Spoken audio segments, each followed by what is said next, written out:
संपूर्ण विश्व का कल्याण करने वाले हैं, संपूर्ण जगत का उद्धार करने वाले हैं। मृत्यु लोक में इस भूमि पर जन्म लेना और जन्म लेकर भगवान की अविरल भक्ति को धारण करना, ये दोनों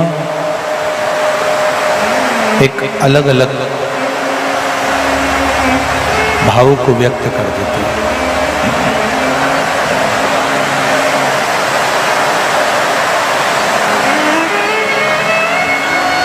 बाबा देवाधिदेव महादेव, त्रिकालदर्शी, कैलाशी, अविनाशी शिव,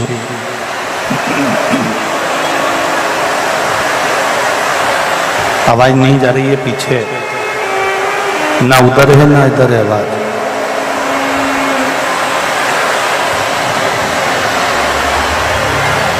त्रिकालदर्शी, कैलाशी, अविनाशी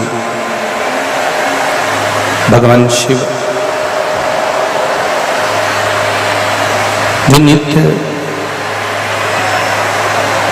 संपूर्ण विश्व का कल्याण करने वाले हैं, संपूर्ण जगत का कल्याण करने वाले हैं।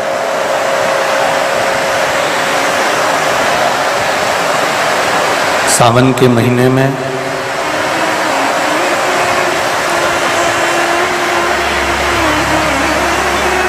श्रावण के इस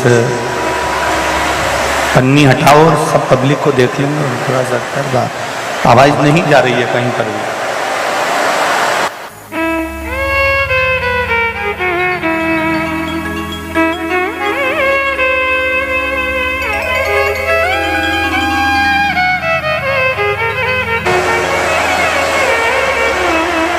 संपूर्ण जगत के कल्याण हेतु, संपूर्ण विश्व के कल्याण हेतु ये पावन शिव महापुराण की कथा का रसतत्व ग्रहण करने का सौभाग्य प्राप्त हुआ है। शंभु शरण पड़ी मानो घड़ी रे घड़ी दुख काटो, दया करी दर्शन आको, दया करी दर्शन आको। शिव कथा कहती है, शिव महापुराण कथा वर्णन करती है कि मृत्यु लोक में जन्म हो जाना, मृत्यु लोक में जन्म ले लेना,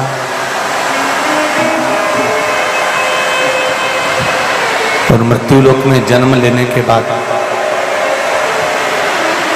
भगवान की अविरल भक्ति को प्राप्त कर लेना।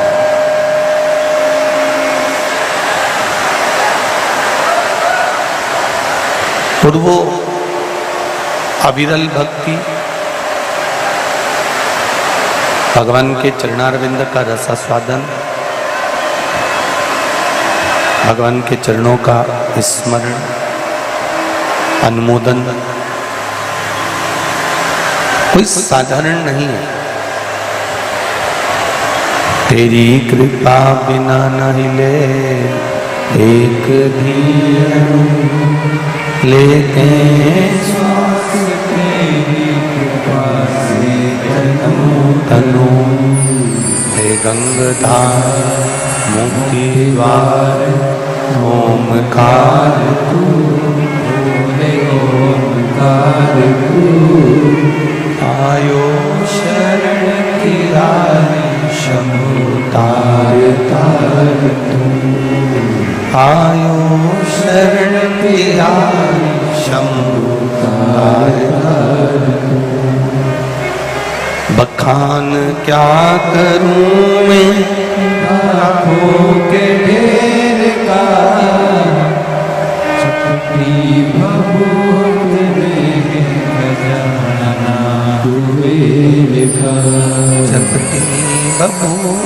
में है खजाना कुबेर का। हे गंगाधार मुक्ति द्वार ओमकार तू, आयो शरण दिया शंभु तार तार। शिव उपासना के 6 सूत्र देवऋषि नारद ने हमको बताया। देवऋषि नारद 6 सूत्र शिव उपासना के हमको बताए। उन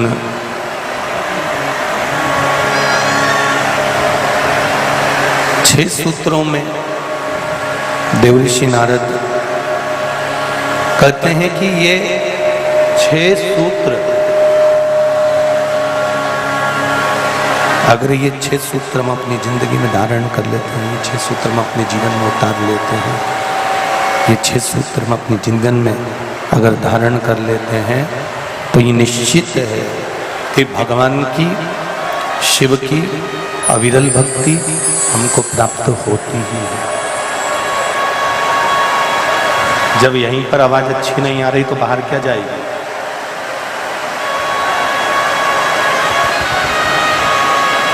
छह सूत्र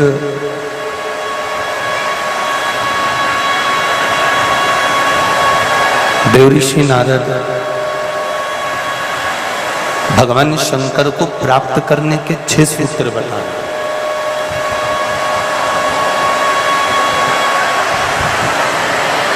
और देखिए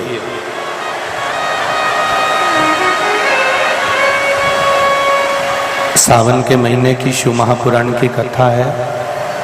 जलवृष्टि अपना काम करेगी, आप शिव आराधना की भक्ति में डूबे रहे और भगवान की कथा का रसास्वादन दिल से, स्नेह से करने का प्रयास करें। आप लोग तो फिर भी टेंट के अंदर बैठे हुए हो, जो बाहर छाता ले लेकर खड़े हैं उनको देखिए, जो छत पर खड़े हैं उनका स्मरण करिए कि कितने हृदय से, चित्त से ये सभी लोग कथा को श्रवण करने के लिए पधारे।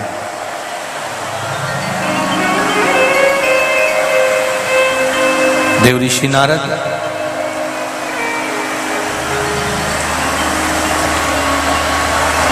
छह सूत्रों का वर्णन कर रहे हैं और वो जो 6 सूत्र नारद जी ने बताए हैं कि भगवान शंकर की अविरल भक्ति को प्राप्त करने का सबसे बड़ा साधन ही ये 6 सूत्र।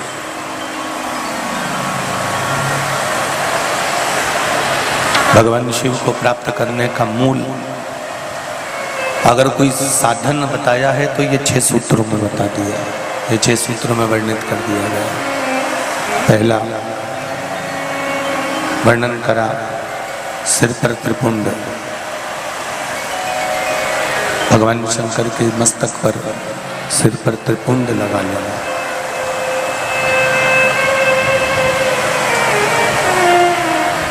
जब हम देवाधिदेव महादेव के मंदिर में प्रवेश करते हैं, जब हम भगवान शंकर के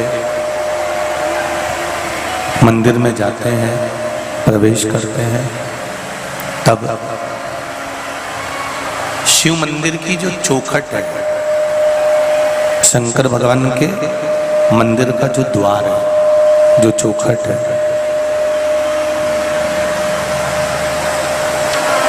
उस चौखट का मात्र जो शंकर जी के मंदिर का ऊपर की चौखट का जो भाग है, उस चौखट को मात्र दर्शन कर लेने पर भगवान शंकर के जो 2 गण हैं, द्वारपाल हैं, उनसे हमको आज्ञा प्राप्त हो जाती है कि आप मंदिर के अंदर प्रवेश करें। आप मंदिर के अंदर गए,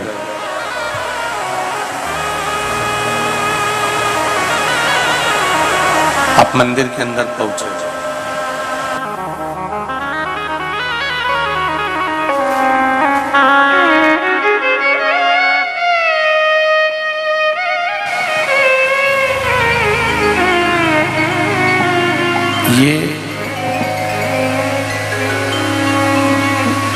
जो आज्ञा प्राप्त होती है कि मंदिर के अंदर आप प्रवेश कर गए हो, मंदिर के अंदर आप पहुंच गए हो, ये द्वारपाल भगवान शिव से ये कह देते हैं कि ये भक्त इस भाव से मंदिर के अंदर प्रवेश करा। एक बात थोड़ा ध्यान दीजिएगा, अपने जीवन में उतारिएगा, स्मरण करिएगा कि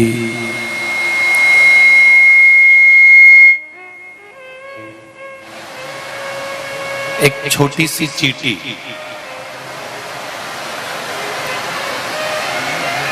या एक छोटी सी चिड़िया, एक छोटा सा जीव, जलचर हो, थलचर हो, वायुचर हो, कोई छोटे से छोटा जीव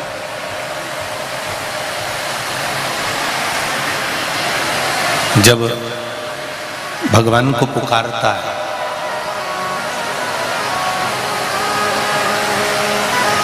तो क्या भगवान उसकी भाषा को जानते हैं?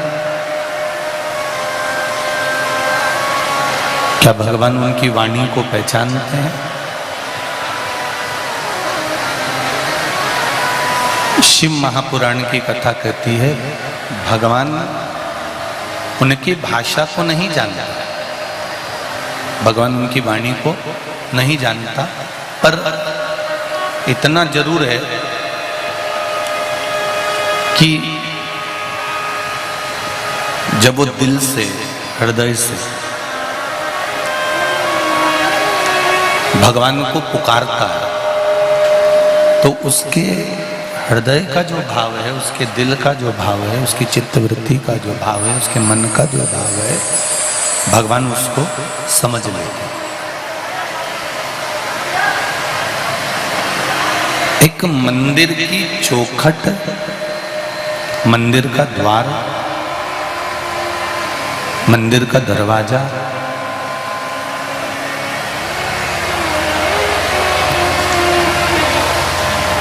उस चौखट के भी ऊपर का भाग, उस चौखट के भी ऊपर के स्मरण को, ऊपर के भाग को जाना। हमारे सनातन हिंदू धर्म में हम जो बंदरवाल बांधते हैं, वो बंदरवाल नीचे बांधते हैं कि ऊपर बांधते हैं? जम के बोलो जरा, ऊपर की ओर बांधते हैं। उस बंदरवाल को हम ऊपर की ओर बांधते हैं, ऊपर उसको बांधते हैं। उस बंदरवाल को हम नीचे नहीं बांधते, उसको हम ऊपर की ओर, ये बक्से सब बंद पड़े हुए। उस बंदरवाल को हम ऊपर की ओर बांधते हैं, नीचे की ओर नहीं बांधते। उसका कारण क्या है?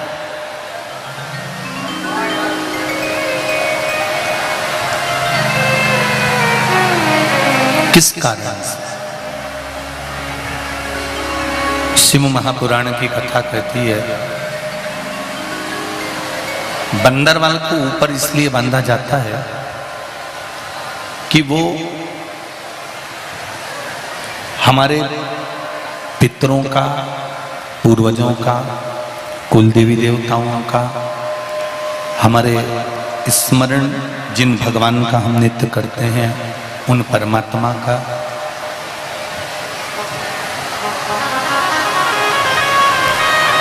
भाव उस चौखट पर जो बंदरवाल बांधी जाती है उस पर बना रहता है। जब हम नीचे से निकल कर जाते हैं उस बंदरवाल के नीचे से, तो हमने भले अपने पूर्वजों को, अपने पितरों को, अपने देवताओं को हमने प्रणाम करा कि नहीं करा, पर बंदरवाल बंधे हुए दरवाजे से निकलकर जब हम जाते हैं तो हमारे पूर्वजों का आशीर्वाद हम पर स्वतः ही हो जाता है, हम उसको प्रणाम करें कि ना।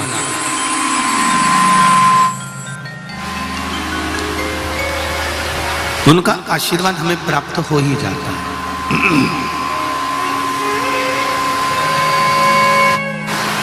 देवऋषि नारद 6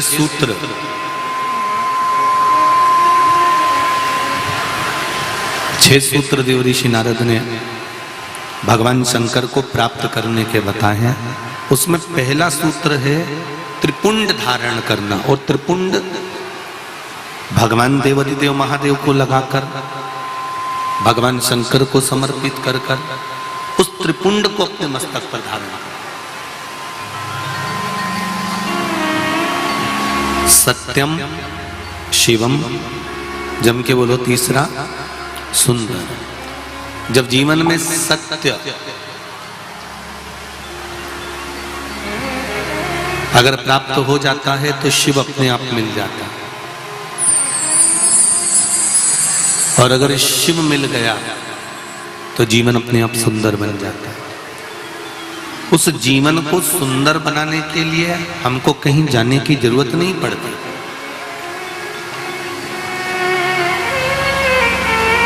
जीवन की सुंदरता परमात्मा का भजन।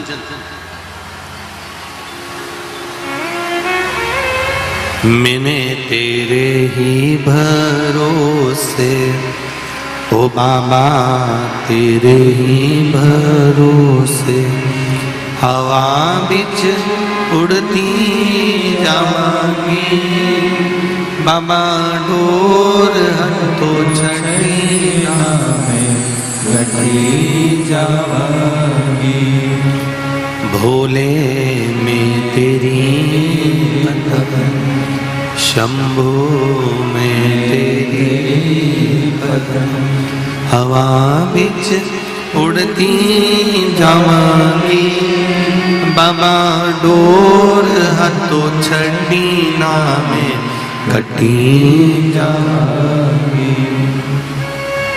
शिव कथा कर रहे।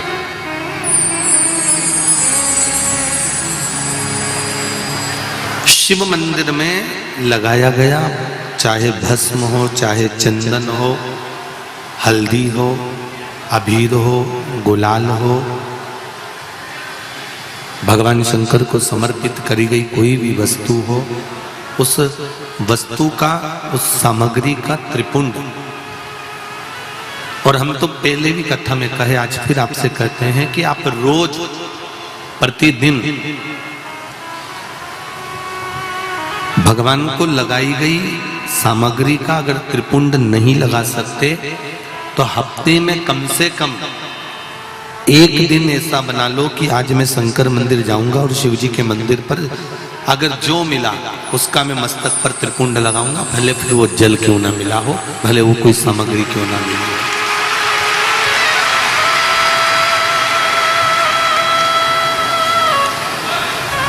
एक त्रिपुंड 6 सूत्र में दूसरा सूत्र बताया गया है भगवान शिव का पंचाक्षर मंत्र।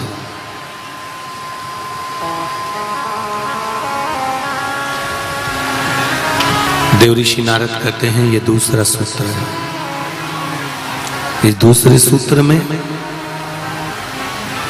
भगवान के पंचाक्षर मंत्र की मूलता कर गई। नमः शिवाय, नमः शिवाय, ये पंचाक्षर मंत्र।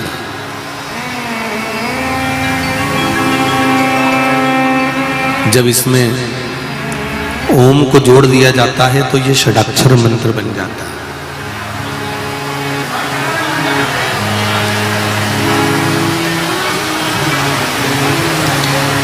स्त्रियां, नारियां, माताएं जब भी मंत्र का जाप करती है ना,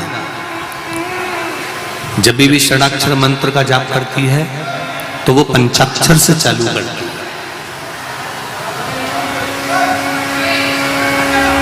स्त्रियों को, नारियों को, माताओं को जब भी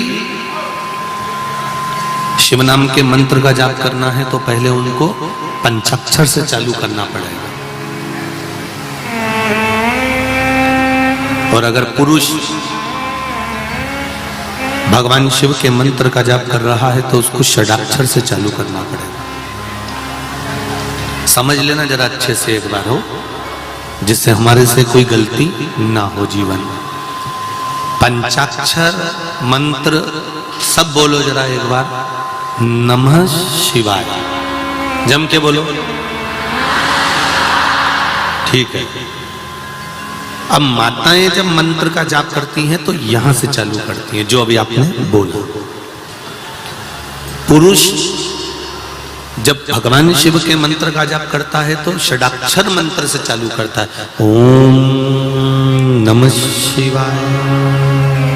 माताएं जब भी चालू करेंगी, नमः शिवाय, ओम नमः शिवाय, नमः शिवाय, ओम नमः शिवाय।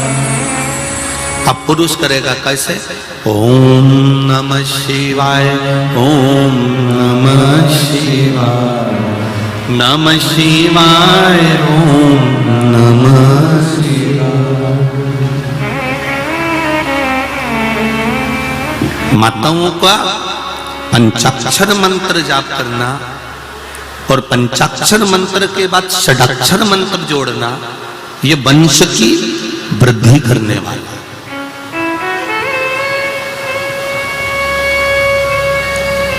एक और बात अच्छे से समझ लो, किसी का अचानक एक्सीडेंट हो गया,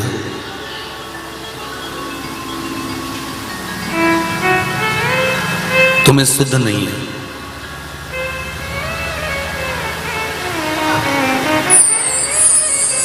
तुम्हें भान नहीं है, स्मरण नहीं है, और सूचना मिली तुम्हें अचानक कि एक्सीडेंट हो गया है और जीव बड़ा तकलीफ में है। घर के लोगों को अगर मालूम पड़ा है कि एक्सीडेंट हुआ है तो मेरा माताओं से निवेदन है, उसी समय पर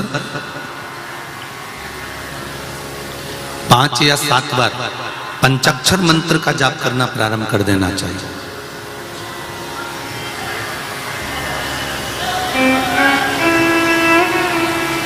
घर के उस चौखट पर जहां अपने पूर्वजों का स्थान है, जहां अपने पितरों का स्थान है, जहां अपने देवताओं का स्थान है, जहां अपने कुल देवी देवता का स्थान है, उस चौखट की ओर स्मरण कर कर शंकर के पंचाक्षर मंत्र का जाप कर लिया।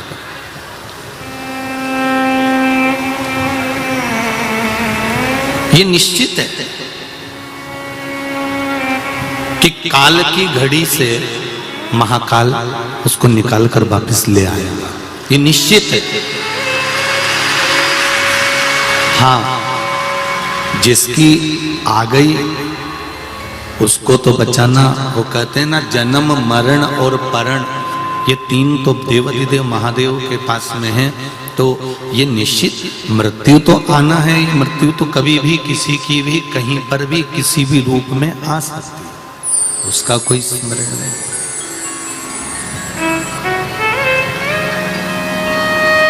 अकाल मृत्यु वो मरे जो काम करे चंडाल का, काल उसका क्या बिगाड़े जो भक्त हो महा। मृत्यु तो आ सकती है, मृत्यु की कोई घड़ी, कोई पल, कोई क्षण नहीं होता, उसका तो एक निश्चित है कि आना, और आएगी जरूर।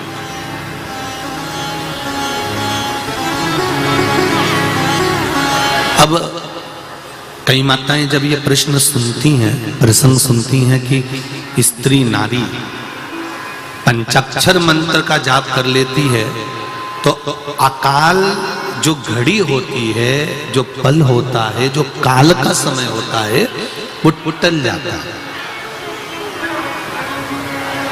उसका कैसे कारण है? क्या कारण हो सकता है कि यह अकाल का जो समय है वो टल जाता है? भारत की भूमि पर केवल एक स्त्री, भारत की भूमि पर केवल एक नारी, केवल एक माताएं ऐसी होती हैं जो जिनके भीतर भगवान शंकर का आधा स्वरूप नारी के अंदर विराजमान रहता है। भगवान शिव का आधा स्वरूप स्त्री के अंतर्गत रहता है।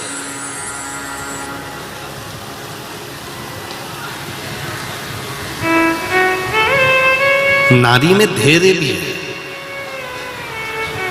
नारी में पीड़ा सहन करने की शक्ति भी है।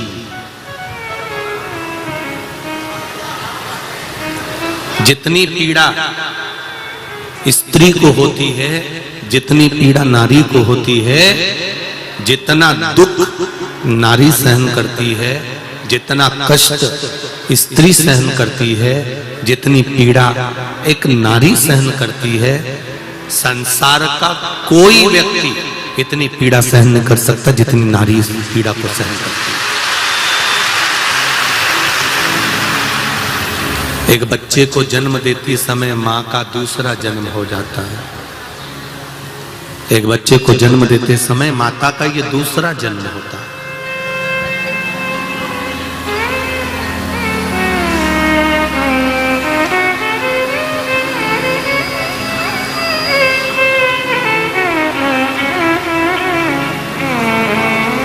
अब नारी में वो शक्ति है, नारी में वो बल है, नारी में वो तप है, नारी में वो साधना है, नारी में वो व्रत, नारी में वो उपासना है, वो बल है, वो शक्ति है, वो तप है, वो साधना है कि नारी जब पंचाक्षर मंत्र का जाप करती है, फिर से बोलिए सब लोग पंचाक्षर मंत्र को वापिस बोले, नमः शिवाय, ओम नमः शिवाय, नमः शिवाय, ओम नमः शिवाय। फिर से चालू करिए तो आप लोगों को भान हो जाएगा कि कभी भी हम भगवान शंकर का मंत्र जाप करें तो षडाक्षर से चालू ना करें। स्त्री जब भी मंत्र का जाप करे तो पंचाक्षर से चालू करें। अब आप लोग चालू होइए, नमः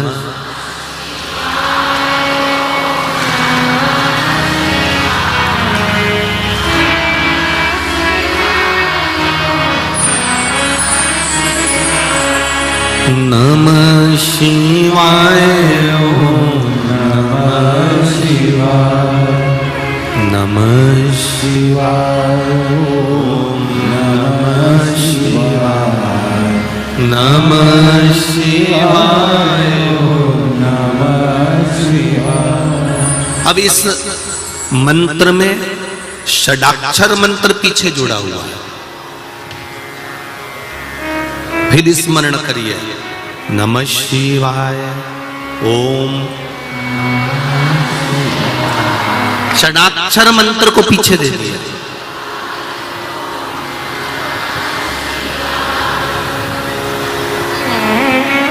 षडाक्षर मंत्र पीछे देना मतलब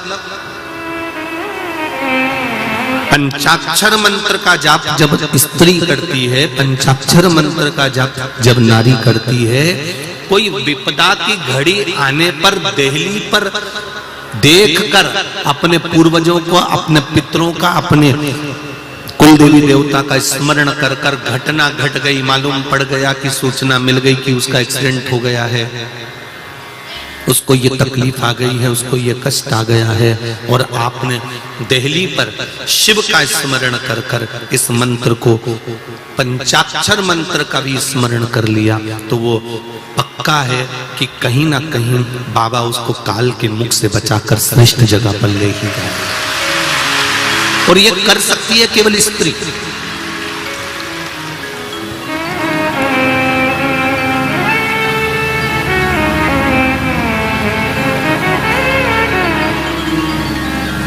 इसको कर सकती है नारी, इसको कर सकती है स्त्री।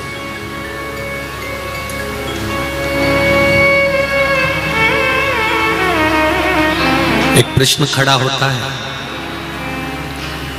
जितनी भी पूजन पाठ होती है ये स्त्री क्यों करे?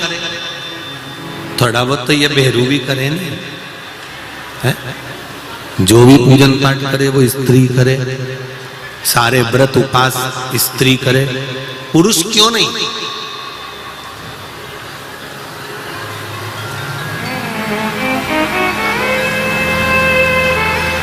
फिर समझ लेना, अभी कथा में कहा शंकर भगवान का आधा स्वरूप, भगवान देव अधिदेव महादेव का आधा स्वरूप संसार में मृत्यु लोक में जितनी स्त्री जन्म लेती है उसमें शंकर भगवान का आधा स्वरूप विराजमान रहता है। इसलिए जब तब साधना, उपासना, व्रत, नियम, धर्म ये स्त्री कर सकती है, पुरुष के बस की बात नहीं।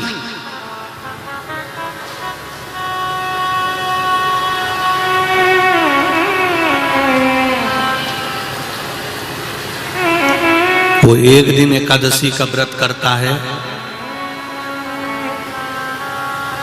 और पत्नी उसका मुख पढ़ लेती है, उसका चेहरा पढ़ लेती है, उसका स्वरूप देख लेती है कि उसको तकलीफ हो रही है। उसको देख लिया उसने, उसको देखकर समझ गई कि इसको तकलीफ है। इन्होंने व्रत जरूर कर लिया पर इनसे बन नहीं रहा, सद नहीं रहा। तो अगली बार से पत्नी अपने पति से कह देती है, सुनो तुमसे व्रत नहीं हो सकता, तुम मत करा करो, मैं कर लूंगी तुम्हारे बत्तल का, हो तुम चिंता मत करो, तुम तो दुकान जाओ अपना काम करो, व्रत उपास मैं कर सकती हूँ। मेरी जीजियों, मेरी माताओं, कई बार हरतालिका तीज के दूसरे दिन चतुर्थी का व्रत आ जाता है माताओं का, बोलो सही है कि गलत है? चतुर्थी के दूसरे दिन, अरे बोलते जाओ, पंचमी का व्रत जाता है, ऋषि पंचमी का। पंचमी के बाद में छठ का व्रत आ जाता है। कई बार इससे पहले भी कोई ना कोई व्रत आ जाता है।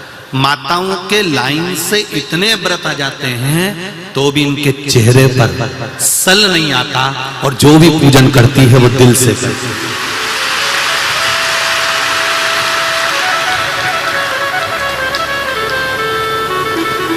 तीज का व्रत, चतुर्थी का व्रत, पंचमी का व्रत, छठ का व्रत, कोई कोई तो संतान सप्तमी भी करती है, बोलो तो री जी सही है कि गलत है? सप्तमी का व्रत, और फिर आ गई अष्टमी, फिर उसने सोचा वह गोगा नवमी भी आ गई, और गोगा नवमी के बाद में दशमी, और फिर आ गई एकादशी। 4-5 दिन लगातार व्रत करने के बाद भी सुबह जल्दी उठकर रसोई घर में जाना, परिवार के लिए भोजन बनाना, बच्चों का टिफिन तैयार करना, झाड़ू पोछा कर लेना, और चेहरे पर सिकन नहीं, जो सामान घर में रखा है उसी को सेक सुखाकर सबको खिलाने के बाद में व्रत का थोड़ा सा सामान बनाकर खा लेती है और आनंद रहती है। अब इतने दिन अगर किसी पुरुष का व्रत हो ना तो बीपी और शुगर नीचे ऊंचे हो जाए, ऊंचा नीचा। पर स्त्री के, नारी के चेहरे पर शिकन नहीं होती, क्योंकि स्त्री का जो आधा भाग है, नारी का जो आधा भाग है, क्या हुआ? आवाज नहीं आ रही है? बीच वाले पंडाल में आवाज नहीं पहुंची। स्त्री का जो, नारी का जो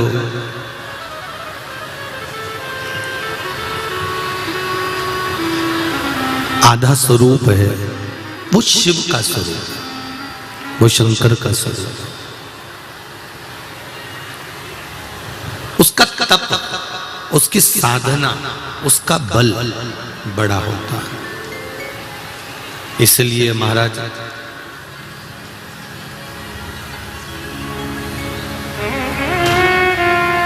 कितनी सुंदर है माँ तेरी नगरी, कितनी सुंदर है माँ तेरी